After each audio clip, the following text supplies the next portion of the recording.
Hello everyone, welcome to the defence scholar YouTube channel. I am Subhkant and आज हम लोग देखेंगे कि जो पिछला सीडीएस हुआ था सीडीएस 2 2023 उसमें साइंस का लेवल क्या था और कैसा था, क्या क्या क्वेश्चंस आए थे, उन सब पे हम एक एक करके बात करेंगे। ठीक है। और हम लोगों ने एक सीरीज स्टार्ट करा है जिसमें आने वाले टाइम में मतलब अब से रेगुलर क्लासेस चलेगी और जो भी क्वेश्चन साइंस से और अदर सब्जेक्ट से भी पूछे गए हैं, पॉलिटी, हिस्ट्री, ज्योग्राफी, इन सब चीज़ों से इन सब के क्वेश्चंस को भी हम सब्जेक्ट वाइज करके पिछले 5-7 साल के क्वेश्चंस को हम लोग यूट्यूब पे करने वाले हैं। ठीक है, तो चलो शुरुआत करते हैं। आज हमारी पहली क्लास है साइंस की, तो जिसमें हम लोग जो सीडीएस 2 2023 हुआ था उसके बारे में हम लोग बात करेंगे। चलो शुरू करते हैं। पहला क्वेश्चन फिजिक्स से। पहला क्वेश्चन फिजिक्स से कहता person can see near objects, वो नियर ऑब्जेक्ट को देख सकता है क्लियरली, लेकिन वो अपने आई से देख सकता है लेकिन वो देख नहीं सकता, कैनॉट सी डिस्टिंक्ट, जो दूर वाले ऑब्जेक्ट है उसको नहीं देख सकता है क्लियरली। तो इसका पॉसिबल कारण क्या क्या हो सकते हैं। तो जब हम लोग पढ़ रहे थे आई वाला चैप्टर, तो हम लोगों ने वहाँ आई डिफेक्ट के बारे में बात किया था और सबसे पहला हम लोगों ने देखा था मायोपिया के बारे में। सबसे पहले हम लोगों ने देखा था किसके बारे में, मायोपिया के बारे में। क्या थी मायोपिया?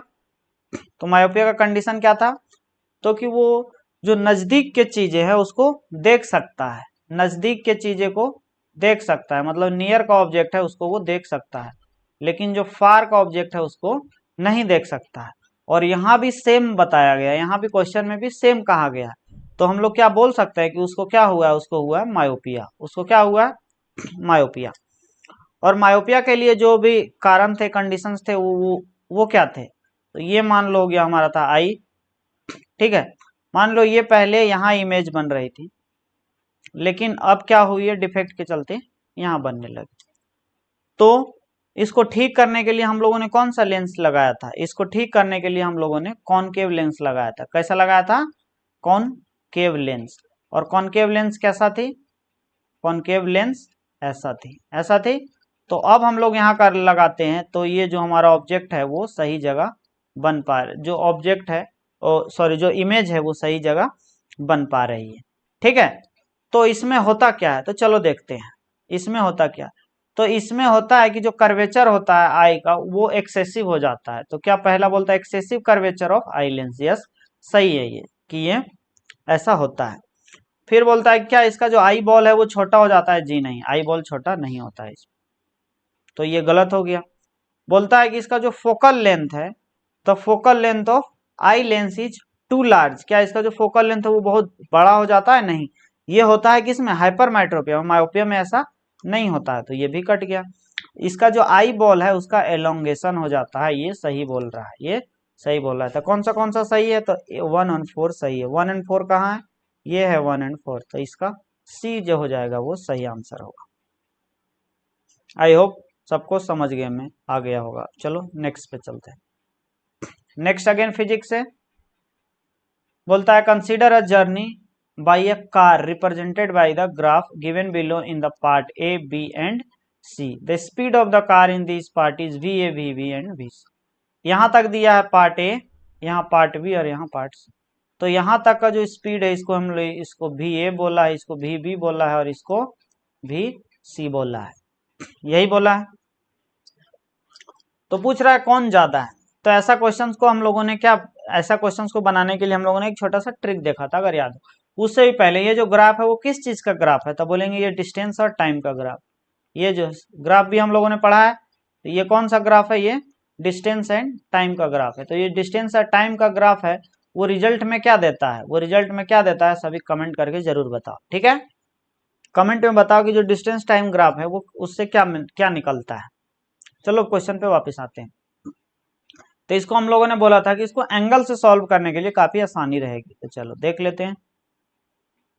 ठीक है, तो किसका एंगल सबसे ज्यादा है, किसका एंगल सबसे ज्यादा है? देखो तो किसका एंगल सबसे ज्यादा है, तो अगर हम लोग देखें तो ये जो है वो सबसे ज्यादा मुड़ा हुआ है, ये जो है वो सबसे ज्यादा मुड़ा हुआ।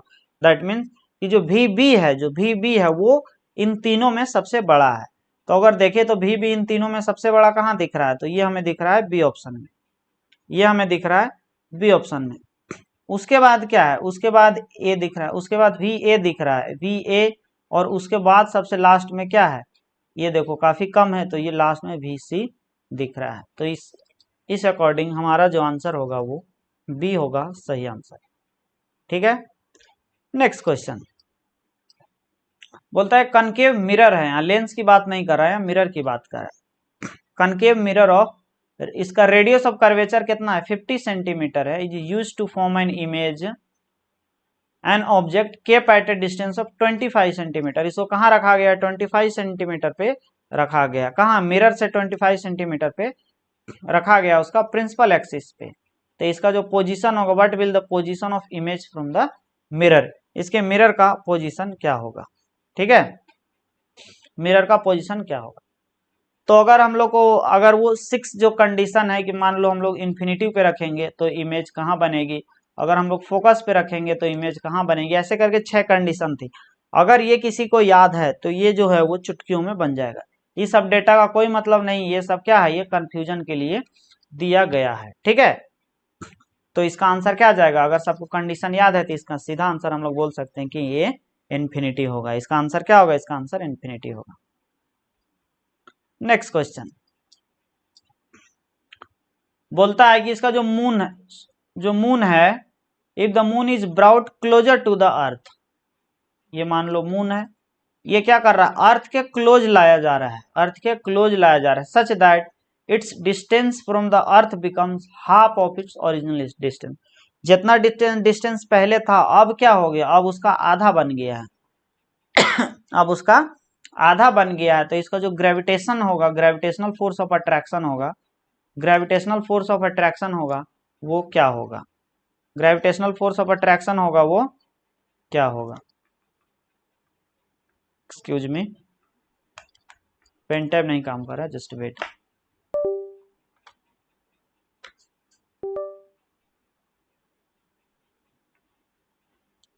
ठीक है, तो ये वो जो क्या होगा, तो इसके लिए अगर याद हो तो हम लोगों ने क्या पढ़ा था, हम लोगों ने एक फॉर्मूला पढ़ा था, क्या था हमारा formula, F equal to m1 m2 by r square, यही पढ़ा था। ठीक है, यही पढ़ा था। तो ये बोल रहा है कि force of attraction between earth and moon. तो इसके बीच का जो डिस्टेंस है, इसके बीच का जो डिस्टेंस है वो ये है, इसके बीच का जो डिस्टेंस है वो ये है। मतलब अगर हम देखें तो F और R का जो रिलेशन है वो क्या है, वो इन्वर्सली प्रोपोर्शनल है, वो क्या है, वो इन्वर्सली प्रोपोर्शनल है। तो हम लोग बोल सकते हैं कि जैसे इसको कम किया जाएगा, इसके डिस्टेंस को कम किया जाएगा, इसका जो फोर्स ऑफ अट्रैक्शन है वो बढ़ेगा। इन्वर्सली प्रोपोर्शनल का यही मतलब होता है कि अगर इन दोनों डिस्टेंस को कम किया जाएगा तो इसका जो फोर्स ऑफ अट्रैक्शन है वो बढ़ेगा। क्या है, बढ़ेगा। क्या यहाँ कमेगा, क्या कम होगा, रिड्यूस होगा, जी बिल्कुल नहीं होगा कम, हमेशा क्या होगा, बढ़ेगा। क्या सेम रहेगा, जी नहीं, सेम भी नहीं रहेगा, हमेशा बढ़ेगा। अब कितना बढ़ेगा वो देखते हैं। यहाँ क्या पूछ रहा है, यहाँ बोल रहा है कि इसको क्या किया गया है, आधा कर दिया गया, आधा कर दिया गया। तो पहले R था, अब क्या हो जाएगा, R/2 हो जाएगा। अब क्या हो जाएगा, R/2 होगा, और इसका पूरे का स्क्वायर होगा तो ये क्या हो जाएगा, 4 हो जाएगा, 2 दूनी 4, ये कितना हो जाएगा, 4 हो जाएगा, और ये ऊपर जाएगा तो कितना हो जाएगा। तो हम लोग बोल सकते हैं कि ये जो है वो 4 टाइम्स इंक्रीज करेगा। कितना इंक्रीज करेगा, ये 4 टाइम्स इंक्रीज करेगा, 4 टाइम्स। तो देखो क्या यहाँ 2 टाइम्स इंक्रीज करेगा, जी नहीं, कितना करेगा, 4 times, increase the 4 times of its original value, original value का 4 टाइम्स इंक्रीज करेगा। Sorry guys, there was a technical error.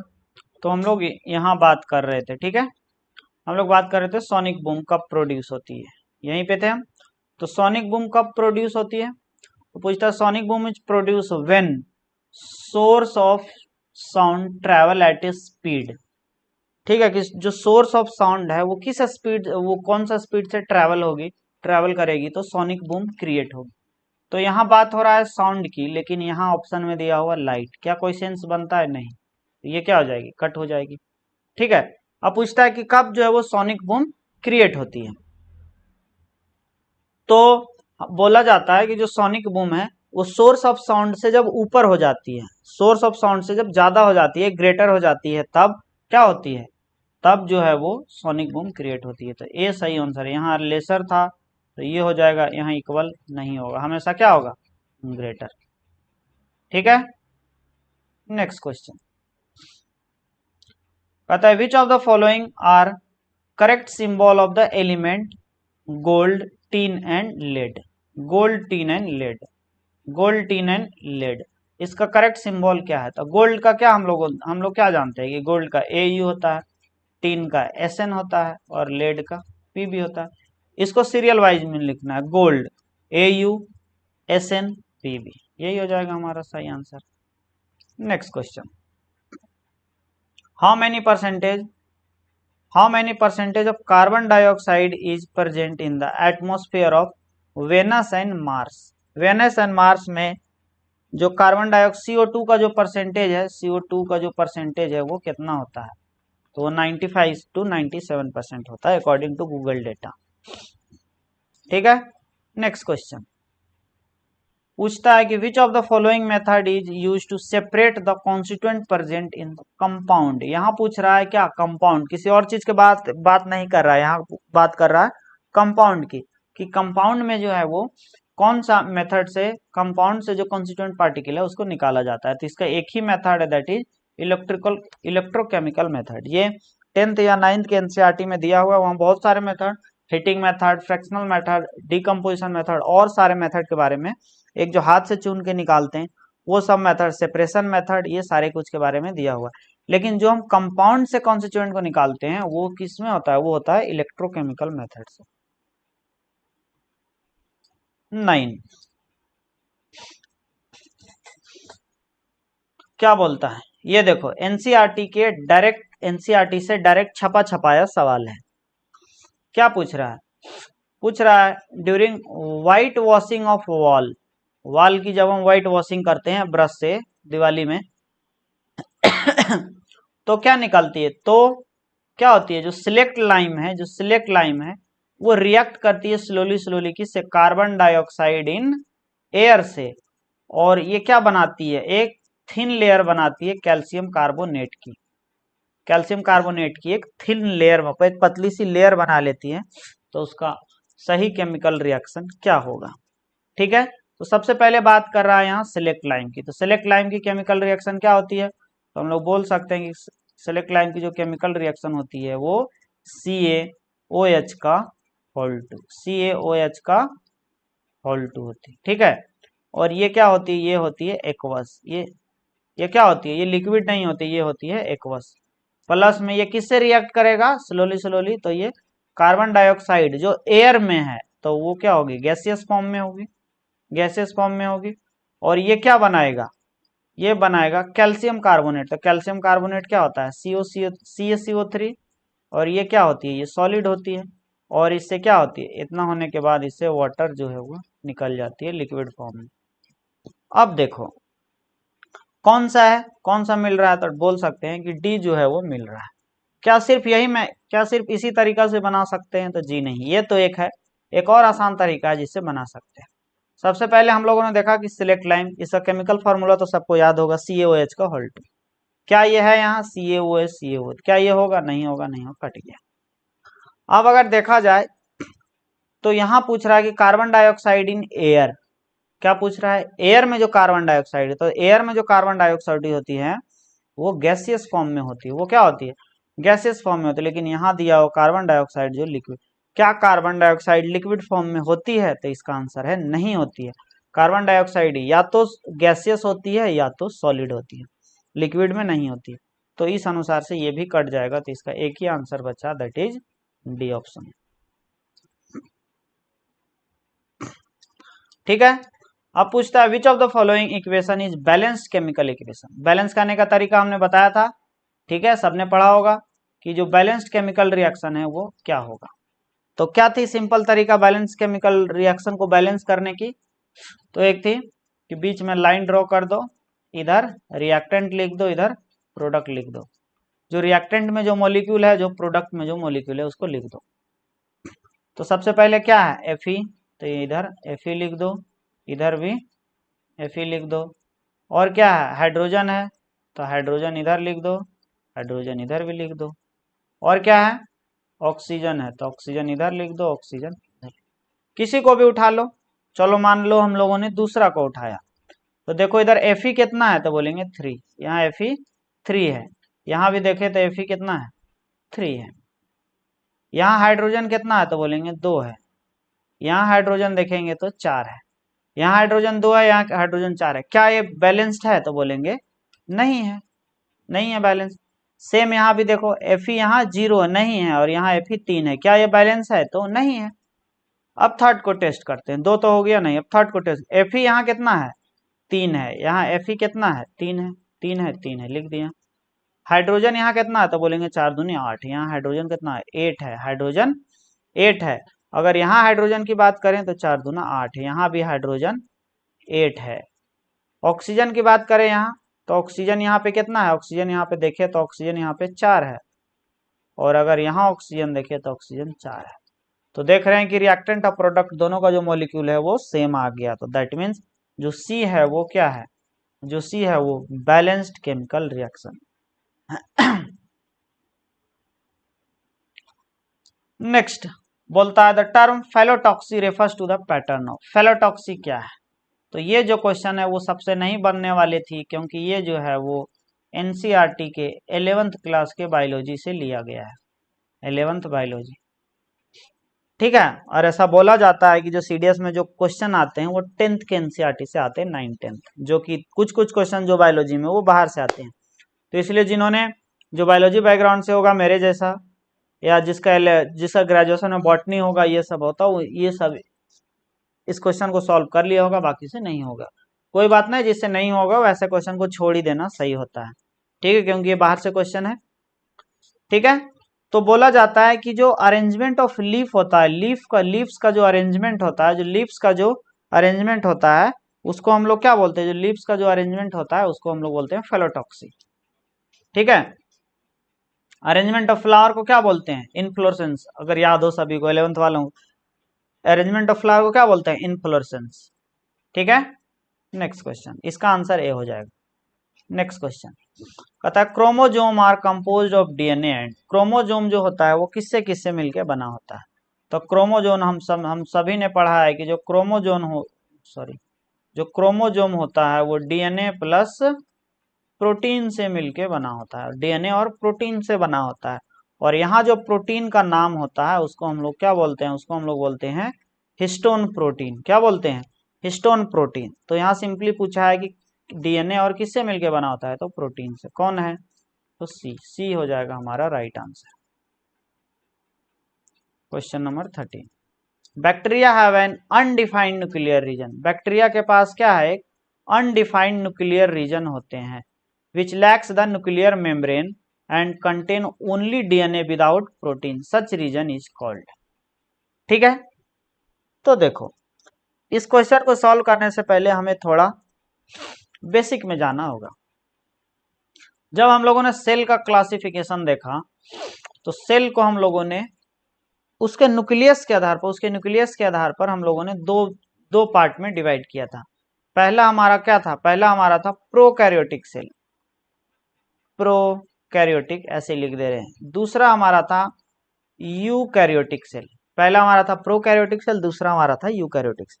क्या था प्रोकैरियोटिक सेल, तो ये जो था इसमें न्यूक्लियस का डिवीजन अच्छे से नहीं हुआ था, इसीलिए इसको हम लोगों ने बोला था प्रोकैरियोटिक। और इसमें न्यूक्लियस का डिवीजन अच्छे से हुआ था, इसलिए इसको बोला था हम लोगों ने यूकैरियोटिक। और क्या पढ़ा था, तो जो प्रोकैरियोटिक है वो लोअर ऑर्गेनिज्म में पाए जाते हैं, और जो यूकैरियोटिक है वो हायर ऑर्गेनिज्म में पाए जाते हैं। क्योंकि जो प्रोकैरियोटिक है इसमें न्यूक्लियस का डिवीजन नहीं हुआ होता है, इसलिए उसको हम लोग क्या बोलते हैं, उस रीजन को हम लोग क्या बोलते हैं, उस रीजन को हम लोग बोलते हैं न्यूक्लियोइड। उस रीजन को हम लोग क्या बोलते हैं, उस रीजन को हम लोग बोलते हैं न्यूक्लियोइड, ठीक है। और यूकैरियोटिक में वो डिफाइन हो जाता है, इसलिए हम लोग उसको न्यूक्लियस बोलते हैं, और प्रोकैरियोटिक में न्यूक्लियोइड बोलते हैं, ठीक है। तो इसका आंसर क्या हो जाएगा, इसका आंसर हो जाएगा न्यूक्लियोइड। नेक्स्ट क्वेश्चन देखो, ऐसे क्वेश्चन के लिए यूपीएससी हमेशा से जाना जाता है। क्वेश्चन तो इजी है, सबने पढ़ा होगा, लेकिन यहाँ बहुत लोगों ने गलती कर दिया होगा। क्यों, क्योंकि यहाँ पूछ लिया है, इसका डायग्राम देखिए कि एक एक पार्ट का नाम बताओ। और ये हम लोगों ने क्या पढ़ा था, तो ये पढ़ा था सेल ऑर्गेनल्स में। सेल का ऑर्गेनल्स पढ़ रहे थे, उसका फंक्शन क्या क्या करता है, ये सारे कुछ हम लोगों ने पढ़ा था वहां। तो पूछ रहा है इस डायग्राम में जो नंबरिंग दिया हुआ है वो क्या है। तो देखो पहला हम लोगों ने क्या पढ़ा था कि जो आउटर लेयर होता था, आउटर लेयर होता था उसको हम लोगों ने बोला था सेल मेम्ब्रेन। आउटर लेयर को हम लोगों ने बोला था सेल मेम्ब्रेन। किसमें? एनिमल सेल में। किसमें? एनिमल सेल में। लेकिन जब हम प्लांट सेल पढ़ रहे थे तो बोल रहे थे कि जो सेल मेम्ब्रेन होता है, जो सेल मेम्ब्रेन, मान लो ये है न्यूक्लियर मेम्ब्रेन, तो इसके ऊपर भी एक मेम्ब्रेन होता है और इसको हम लोगों ने बोला था सेल वॉल। और ये जो सेल वॉल है ये सिर्फ प्लांट सेल में पाए जाते हैं।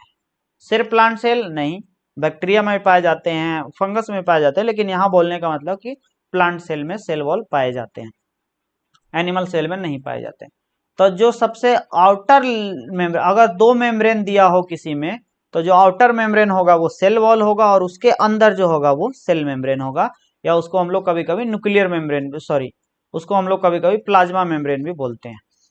तो देखो यहाँ पहला दो दो मेम्ब्रेन है, तो ऊपर वाला क्या चला जाएगा? ए में चला जाएगा। क्या ए में क्या चला जाएगा? ए में चला जाएगा सेल वॉल। ए में क्या चला जाएगा? Cell wall. अगर पहला देखे तो ये है सेल मेम्ब्रेन, तो क्या ये ए होगा? तो नहीं होगा।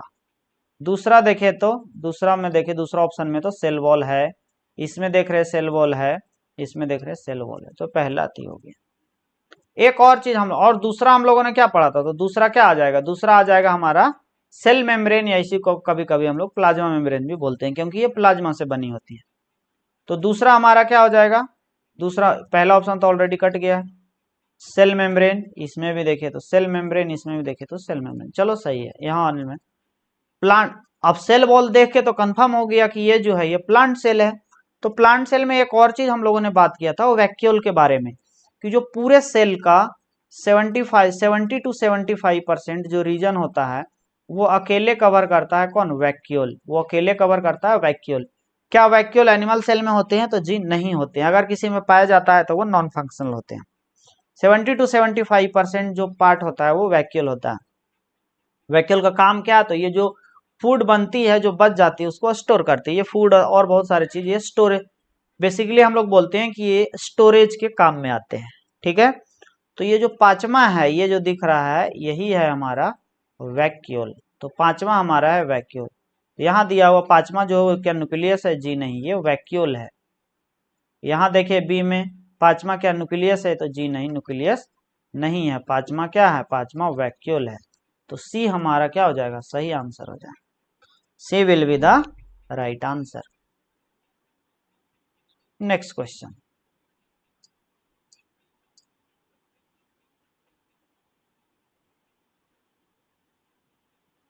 नेक्स्ट क्वेश्चन कहता है the following diagram shows pendulum at different position. और इसका स्टेटमेंट कौन सही है कौन गलत वो देखना। देखो, जब हम लोगों ने क्लास में पेंडुलम को पढ़ा था, जब हम लोगों ने क्लास में पेंडुलम को पढ़ा था, तब हम लोगों ने क्या पढ़ा था? तब हम लोग पढ़ा था कि ये है हमारा पेंडुलम।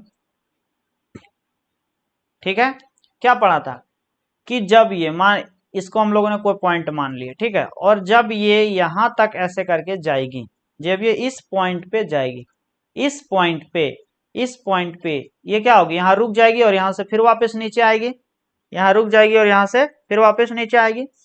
तो यहाँ पे जो काइनेटिक एनर्जी होगी, यहाँ पे जो काइनेटिक एनर्जी होगी वो क्या होगी? वो होगी 0। और पोटेंशियल एनर्जी जो होगी वो होगी मैक्सिमम। पोटेंशियल एनर्जी जो होगी वो होगी maximum. Kinetic energy 0 and potential energy maximum. इस पॉइंट की बात कर रहे हैं। अगर हम इस पॉइंट की बात करें तो जस्ट उल्टा हो जाएगी। यहाँ पोटेंशियल एनर्जी जो होगी वो होगी मैक्सिमम, और काइनेटिक एनर्जी जो होगी वो होगी 0। हम लोगों ने यही बात करा कि यहाँ जो होगी वो काइनेटिक एनर्जी होगी, सॉरी जो उल्टा लिख दिया, ये जो पोटेंशियल एनर्जी ये होगी क्या? 0। और काइनेटिक एनर्जी यहाँ होगी मैक्सिमम, यहाँ के जस्ट उल्टा। ठीक है, अब देखते हैं कि the pendulum has minimum potential energy eight point P and T. इधर तो हम लोगों ने बात ही नहीं करा। ठीक है, तो ये तो कट गया पी। ठीक है, क्यू एस इधर भी हम लोगों ने नहीं गया। अब देखो, बोलता है pendulum has minimum potential energy at position R. Position R कहाँ पे है, यहाँ। यहाँ पे पोटेंशियल एनर्जी क्या बात कर रहा है, पोटेंशियल एनर्जी क्या मिनिमम होगी, पोटेंशियल एनर्जी आर मतलब इस पॉइंट की बात कर रहा है, यहाँ पे पोटेंशियल एनर्जी मिनिमम होगी, दैट मीन्स 0। यस, तो ये क्या हो जाएगा, ये हमारा सही ऑप्शन हो जाएगा और यही होगा हमारा सही आंसर। नेक्स्ट क्वेश्चन होता है which of the following media is the speed of sound maximum, किसमें स्पीड ऑफ साउंड मैक्सिमम होता है। यहाँ बात कर रहा है साउंड की, लाइट की नहीं, यहाँ बात कर रहा है साउंड की। तो साउंड हमेशा क्या होता है, जो सॉलिड चीजें है उसमें ये क्या होगी, जल्दी इसका जो स्पीड होगा वो जल्दी होगा। गैस में क्या इसका होगी, ऑक्सीजन गैस है, क्या इसमें होगी, तो नहीं होगी। वाटर लिक्विड है, इसमें भी मैक्सिमम नहीं होगी। अब बचा स्टेनलेस स्टील और ग्लास, ठीक है, तो ग्लास में भी उतना नहीं होगी जितना स्टेनलेस स्टील में होगी, तो ये बी हो जाएगा हमारा सही आंसर, कि स्टेनलेस स्टील में ये ज्यादा होगी। ठीक है, नेक्स्ट क्वेश्चन, ये क्वेश्चन कहाँ से आया है, मैग्नेटिज्म से। ये क्वेश्चन कहाँ से आया, मैग्नेटिज्म चैप्टर से। एनसीईआरटी में ये बिल्कुल ऐसे करके 4 लाइन में दिया हुआ है, वहीं से ये क्वेश्चन को उठा लिया गया है। ठीक है, जो कि बहुत आसान। क्या हम लोगों ने पढ़ा था इसके बारे में, कि पढ़ा था, चलो पहले क्वेश्चन देखते हैं। कहता है a charge particle move through a magnetic field B. B एक मैग्नेटिक फील्ड है, वहां से एक चार्ज पार्टिकल को मूव कराया जाता है, किस वेलोसिटी से, वी वेलोसिटी से। तो पूछता है which of the following statement is true for the force experienced by the particle. देखो इसके बारे में हम लोगों ने क्या पढ़ा था, कि जो फोर्स होगी, फोर्स कब होगी, फोर्स मैक्सिमम कब होगी, फोर्स मैक्सिमम कब होगी, फोर्स मैक्सिमम कब होगी, जब ये जो है, जब वेलोसिटी और बी और वी जो है, बी और वी जो है वो क्या हो, परपेंडिकुलर हो। जब परपेंडिकुलर हो तो फोर्स मैक्सिमम होगी, यही पढ़ा था हम लोगों ने। देखते हैं, force is maximum when v and v are parallel. Parallel का कोई कंसेप्ट ही नहीं था, कट गया। यहाँ भी क्या है, एंटी पैरेलल, पैरेलल नहीं तो एंटी पैरेलल भी नहीं, तो क्या है, maximum when v and v are perpendicular to each other. जब वी और वी परपेंडिकुलर होता है तो फोर्स जो होता है वो मैक्सिमम होता है। नेक्स्ट क्वेश्चन, इसका इसमें क्या ही पढ़ना और क्या ही एक्सप्लेनेशन, ये डायरेक्ट क्या किया गया, ये डायरेक्ट फॉर्मूला से पूछ लिया गया है। ये डायरेक्ट क्या किया गया है, ये फॉर्मूला डायरेक्ट उठा के पूछ लिया है। ठीक है, क्या थी फॉर्मूला, हम लोगों ने क्या पढ़ा था, कि जो लास्ट में क्या होगी 32 होगी, प्लस में 32, यहाँ 32 है, यहाँ 32, ये दोनों नहीं कटेंगे।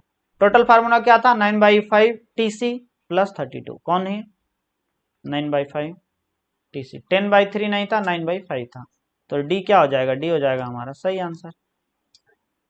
अब देख लो, ये रिफ्लेक्शन एंड रिफ्रैक्शन से क्वेश्चन है कि which of the following is correct regarding the travel of light beam, travel of light beam from a rare to denser medium. याद होगा सभी को, हम लोगों ने पढ़ा था कि ये हो गया हमारा एक लाइन, और यहाँ पे हम लोग क्या थे, ये रेयर था और ये डेंसर था। ये रेयर मीडियम, डेंसर मीडियम।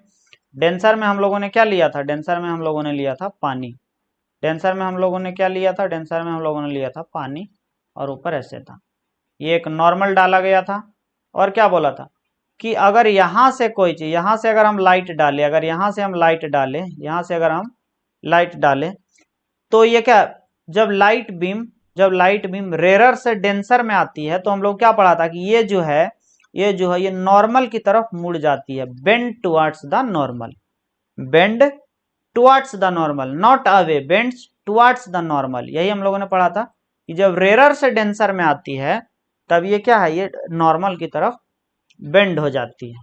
ठीक है, और इसका हम लोगों ने एप्लीकेशन भी देखा था कि वो जो मछली वाला, कि अगर हम यहाँ से मछली को देखते हैं तो ओरिजिनल में यहाँ होती है लेकिन वो दिखती यहाँ, ऐसे करके हम लोगों ने देखा था। ठीक है, तो अब चलो देखते हैं option, a light beam travel from a rare to denser medium, denser medium slows down, हाँ स्लो हो जाती है लाइट, और क्या हो जाती है, बेंड टुवर्ड्स द नॉर्मल। तो ये क्या हो जाएगा, ये हमारा सही आंसर हो जाएगा, ये नॉर्मल की तरफ बेंड हो जाती है, तो ये हो जाएगा सही। ठीक है, next question, in which of the following cases do both physical and chemical changes takes place. किसमें फिजिकल और केमिकल चेंजेस टेक्स प्लेस होता है, freezing of water, freezing of water, देखते हैं क्या वाटर क्या हुआ, फ्रीज हो गया मतलब बर्फ जम गया, बाहर रख दो क्या हो जाएगा, लिक्विड हो जाएगा, मतलब जिसमें था वैसा ही बदल गया। क्या इसमें कोई नया प्रोडक्ट बना, नहीं, नया प्रोडक्ट बना मतलब केमिकल चेंज, उसी बस उसका वो चेंज हुआ, जैसे पानी था बर्फ बन गया, फिर वापस पानी बन जाएगा, तो ये हो गया क्या, फिजिकल चेंज। तो फ्रीजिंग ऑफ वाटर में सिर्फ क्या हुआ, फिजिकल चेंज हुआ, क्या इसमें केमिकल चेंज हुआ, नहीं। लेकिन यहाँ पूछ रहा है कि दोनों किस में होता है, बोथ। कुकिंग फूड, चावल बनाओ कुकर में, फिर वापस उसको धूप में रख दो, वापस चावल बन जाएगा, कौन सा change, physical change, physical change, ठीक है। उसी तरह रस्टिंग ऑफ आयरन में भी क्या हुआ, आयरन में रस्ट लगे, लेकिन क्या इससे कोई नया चीज बना, तो बोलेंगे नहीं बना। लेकिन अगर हम देखें बर्निंग ऑफ कैंडल को देखें, तो कैंडल में क्या होता है, दोनों होता है। सबसे पहला क्या होता है कि इसका जो वैक्स है वो पिघल जाता है, और ये जो वैक्स पिघलता है इसको हम लोग बोलते हैं फिजिकल चेंज। क्यों, क्योंकि वैक्स को वापस से मोड़ के उस शेप में हम लोग बना सकते हैं। लेकिन ये जो कैंडल होता है, लेकिन ये जो कैंडल होता है यहाँ पे ये निकला हुआ ये सूता, ये जो धागा होता है, क्या ये जल गया, और ये जलने से क्या बना लिया, ये जलने से बन गया कार्बन डाइऑक्साइड। क्या इसको वापस बना सकते हैं, तो नहीं, एक चीज हो गया। दूसरा चीज इससे हुआ कि ये एक कोई दूसरा चीज बन गया है, जैसे ये पहले सूता था, अब ये कार्बन डाइऑक्साइड बन गया, लाइट निकल गया, ऐसे वैसे करके हो गया, मतलब ये दूसरा चीज। तो इसमें हम बोल सकते हैं कि इसमें फिजिकल और केमिकल दोनों चेंज हो रही है, तो इससे ये हो जाएगा हमारा सही आंसर। नेक्स्ट क्वेश्चन पूछता है which of the following about diamond and graphite, कौन सही है, करेक्ट पूछता है, कौन करेक्ट है डायमंड एंड ग्रेफाइट। डायमंड क्या होता है, डायमंड 3D स्ट्रक्चर होता है, और ग्रेफाइट क्या होता है, 2D स्ट्रक्चर होता है। डायमंड क्या होता है, काफी हार्ड होता है, और जो ग्रेफाइट होता है वो क्या होता है, स्मूथ होता है। कौन सा है, diamond is hard but graphite is smooth, तो यही आंसर हो जाएगा हमारा। कौन सा चैप्टर से है, तो metal and non metal chapter से ही है, ठीक है। Which of the following compound is a sugar, ठीक है। कौन कौन है, which of the following substance is, sorry compound, sugar बोलने, कौन है जो कंपाउंड है। तो अगर चारों को देखा जाए तो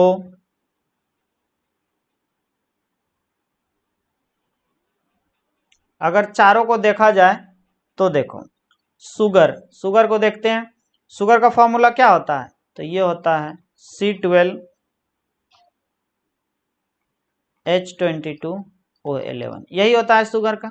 तो ये क्या है, ये एक कंपाउंड है, ये जो शुगर है ये क्या है, एक कंपाउंड है।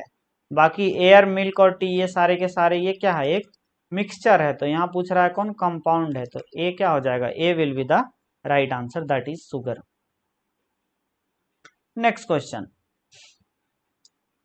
What is the total number of naturally, देखो तो पेपर हुआ था तो बहुत लोगों ने इसमें मिस करा था कि यहाँ पूछ रहा है naturally, what is the total number of naturally occurring element, natural में कितना एलिमेंट होता है। तो अगर टोटल नंबर ऑफ एलिमेंट की बात करें according to the periodic table, total number of element तो कितना होता है, टोटल नंबर ऑफ एलिमेंट कितना होता है 118, जिसमें नेचुरली अक्रिंग कितना, जो नेचर से मिलती है वो है कितना 94, वो है 94। तो 94 क्या हो, 94 will be the right answer. Next question, which of the following statement is not correct, कौन सही नहीं है, which of the following statement is not correct, किसके बारे में, एसिड के बारे में। बोलता हाइड्रोक्लोरिक एसिड, हाइड्रोक्लोरिक एसिड को क्या बोलते हैं, HCl। HCl is present in the gastric juice secreted bye stomach, क्या स्टमक बनाता है, तो बोलेंगे यस। तो ये पहला क्या है, सही है, ठीक है। फिर बोलता है क्या एसिटिक एसिड जो है वो विनेगर का मेन कंस्टिट्यूएंट है, यस। एसिटिक, ऐसे भी हम लोगों ने पढ़ा है कि एसिटिक एसिड में क्या, सॉरी विनेगर में क्या पाया जाता है, तो एसिटिक एसिड पाया जाता है, तो ये भी सही है।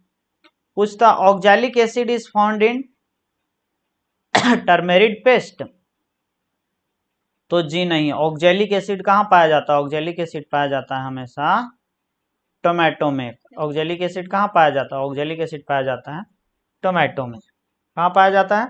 टोमेटो में। तो ये क्या है? ये गलत है।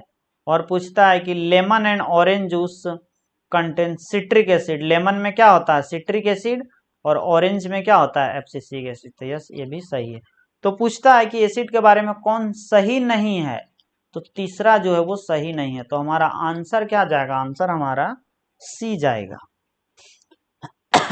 ठीक है, नेक्स्ट क्वेश्चन।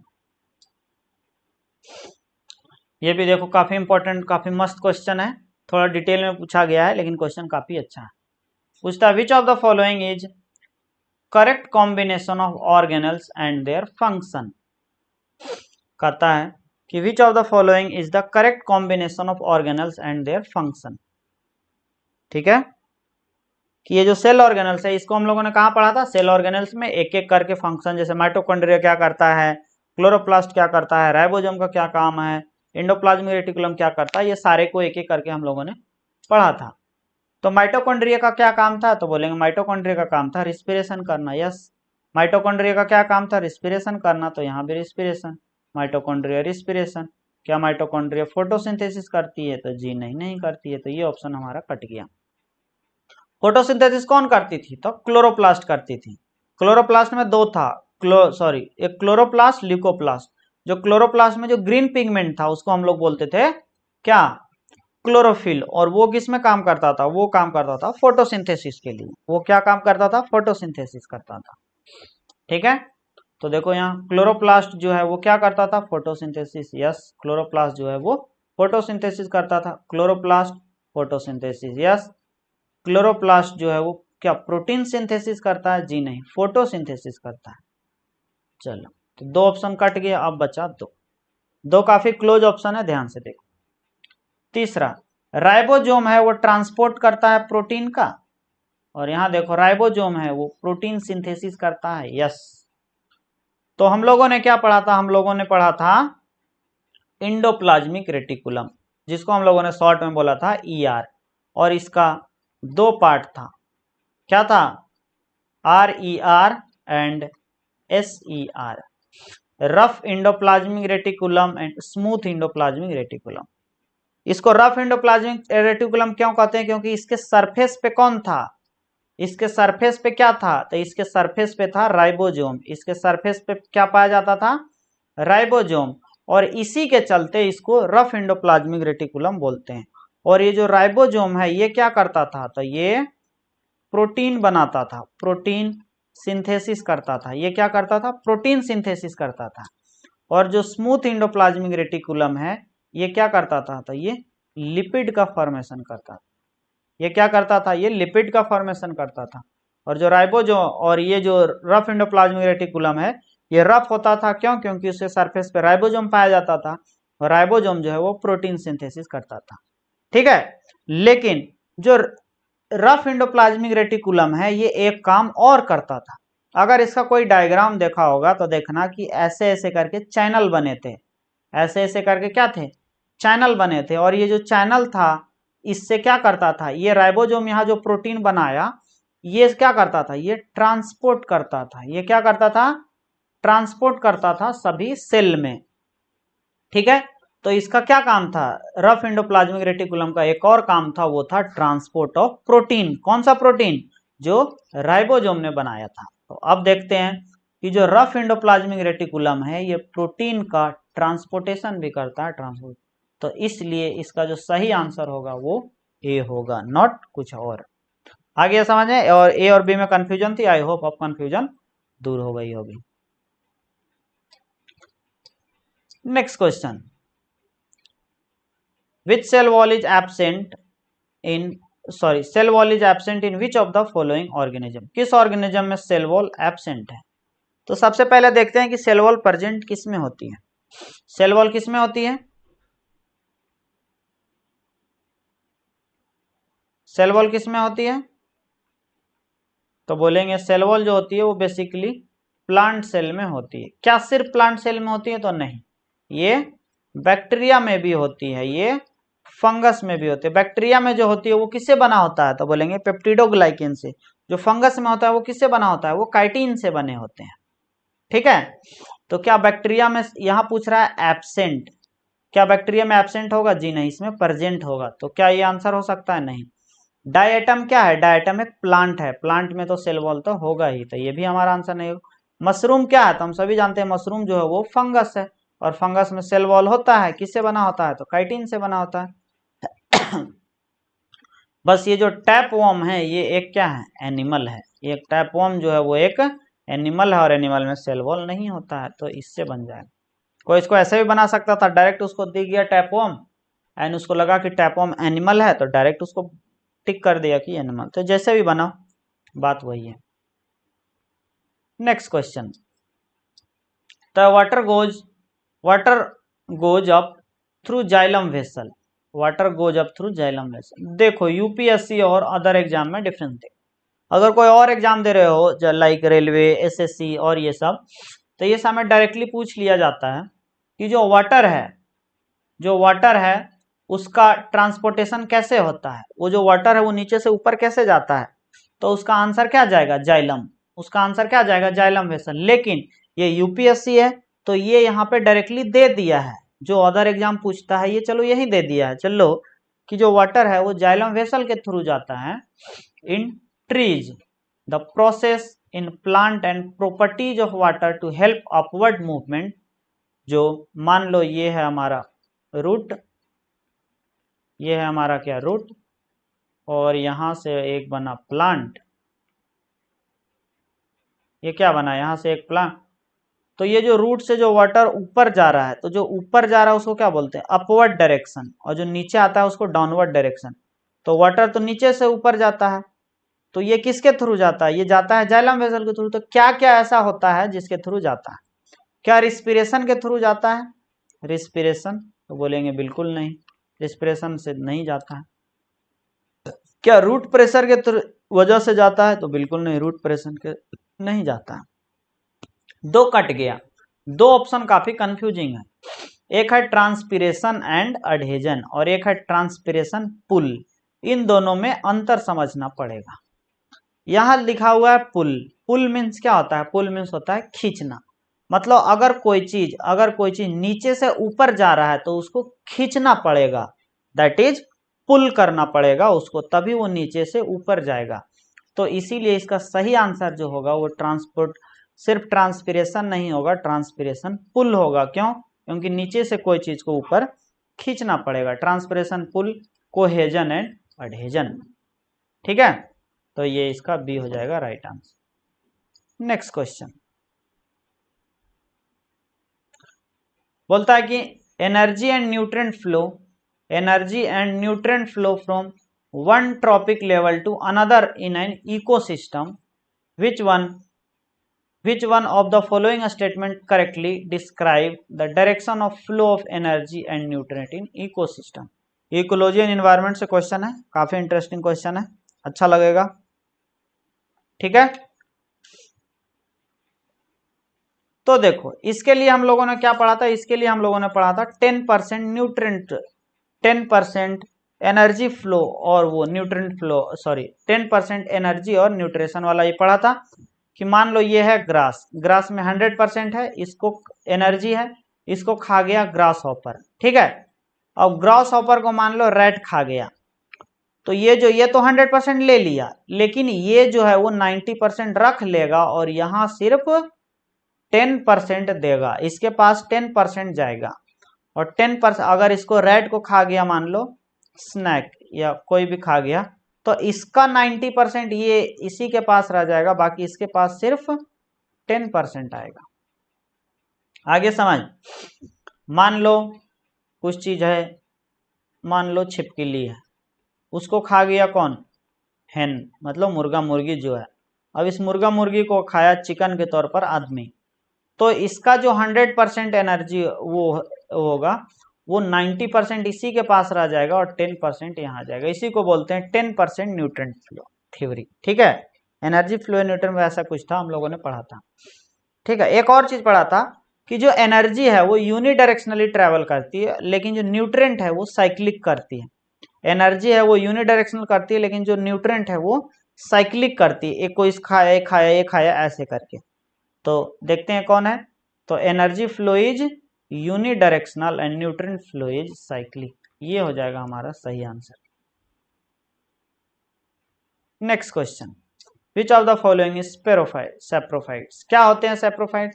तो मान लो कोई ऑर्गेनिज्म है, वो उसका डेथ हो गया, वो मर गया, तो मरे हुए पे ये क्या करेगा, आके चिपक जाएगा और उससे अपना खाना लेगा, उससे अपना क्या करेगा, उससे अपना न्यूट्रिशन पूरा करेगा। ठीक है, तो ऐसे को क्या बोलते हैं, ऐसे को बोलते हैं सैप्रोफाइट। तो कौन है सैप्रोफाइट? तो सैप्रोफाइट्स कौन होते हैं? ज्यादातर फंगस होते हैं। तो कौन सा फंगस दिख रहा है? तो जो राइजोपस है, ये क्या है, एक फंगस है। तो ये हो जाएगा हमारा सही answer. Next question, in ovule of angiosperm, in an ovule of angiosperm, देखो ये भी क्वेश्चन कहां से पूछा गया है, ये भी एनसीईआरटी के 12th क्लास के एनसीईआरटी से क्वेश्चन पूछा गया। मतलब अगर सीधा समझो कि अगर 10 क्वेश्चन आ रहे हैं बायोलॉजी से, तो 2 से 3 क्वेश्चन जो है वो 11 और 12 के एनसीईआरटी से पूछे जाते हैं। मैक्सिमम 2 मान लो, एक 11 एक 12, और बाकी का 8 जो है वो 10th लेवल के एनसीईआरटी से पूछे जा सकते। तो क्या इस 2 क्वेश्चन के लिए क्या हमें पूरा एनसीईआरटी पढ़ने की जरूरत है? बिल्कुल नहीं, स्किप कर दो, या जैसे हम लोग पढ़ाते हैं, जो जो इम्पोर्टेंट है, जो जो इम्पोर्टेंट कंसेप्ट है, जो पूछे जा सकते हैं, उसको हम लोग साथ साथ में पढ़ा देते हैं। ठीक है, तो ऐसे भी कर सकते हो। पूछता है कि which of the following is not a haploid, कौन हैप्लॉइड सेल नहीं होता है, कौन? तो सेल 2, एक हैप्लॉइड डिप्लॉइड, ऐसे करके हम लोगों ने पढ़ा था। ठीक है, तो जो न्यूक्लियस होते हैं, जो न्यूक्लियस होते हैं, इसमें क्या होते हैं, इसमें डिप्लॉइड सेल होते हैं। Sorry sorry sorry sorry sorry sorry,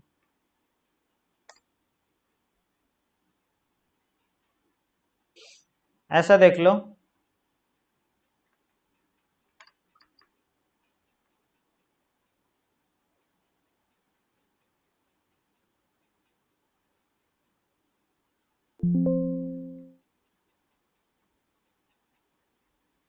चलो, जो न्यूक्लियस होते हैं, जो न्यूक्लियस होते हैं, इसमें क्या, ये होते हैं डिप्लॉइड सेल, ये होता है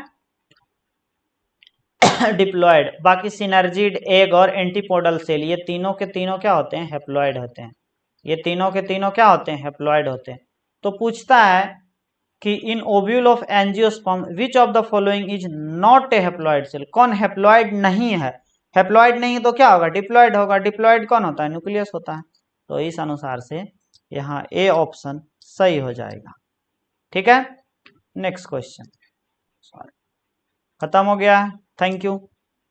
देखो ये हम लोगों ने करा था CDS 2 2023 का। ठीक है, और हमें कल परसों ऐसे करके, जब तक एग्जाम नहीं हो जाता, जब तक हम प्रीवियस ईयर क्वेश्चन का एक सीरीज लॉन्च किए हैं, जिसमें सबसे पहले हम साइंस को कवर करेंगे, साइंस के बाद हम पॉलिटी पे आएंगे, पॉलिटी के बाद ज्योग्राफी पे आएंगे, फिर इकोनॉमिक्स पे आएंगे, और लास्ट में हम हिस्ट्री पे भी आएंगे। ठीक है, तो जो भी पिछले 5-7 साल का जो भी बहुत अच्छा, CDS में एक और चीज है कि ये क्या होते हैं, रिपीटेड क्वेश्चन होती है। ठीक है, क्वेश्चंस काफी रिपीट होते हैं, हाँ, हमेशा देखना 2 या 3 क्वेश्चन हमेशा रिपीट ही होते हैं। और इसका जो क्वेश्चन का जो थीम है, वो तो साल टू साल ही रिपीट करते हैं, कि जिस थीम से इस बार क्वेश्चन आया, बस कुछ कुछ डेटा चेंज करके अगले बार दे दिया। तो प्रीवियस ईयर क्वेश्चन करना इज मोस्ट इंपॉर्टेंट, अगर इस एग्जाम को क्रैक करना है तो। ठीक है, तो इसी तरह हम लोग आते रहेंगे, आपके लिए सेशंस लाते रहेंगे। बस चैनल को सब्सक्राइब कर दो, ताकि जो भी वीडियोज हम डालें वो आप तक सबसे पहले जल्दी पहुंचे। ठीक है, चलो, थैंक यू, जय हिंद, वंदे मातरम, मिलते हैं नेक्स्ट क्लास में।